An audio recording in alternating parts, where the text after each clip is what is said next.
It's interesting because I'm glad you pointed out the one parallel that isn't there, and that Pascal was already on board with the Hawks.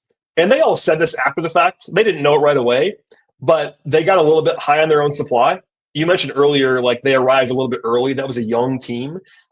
Travis Schlenk was no longer the GM, said this even when he was still the GM, where they got a little bit complacent after that year. They didn't know it at the time, but organizationally, from top down, ownership, front office, they didn't change anything. And while I think that the Hawks were probably better constructed than people remember that they were at that point in time, they were only, quote unquote, like a 47-win caliber team the previous year. And they really didn't make an upgrade. They kind of ran it back, which is the temptation that every team has that has a good run. Like, why would you change your team? You just made this big run. You're a young team.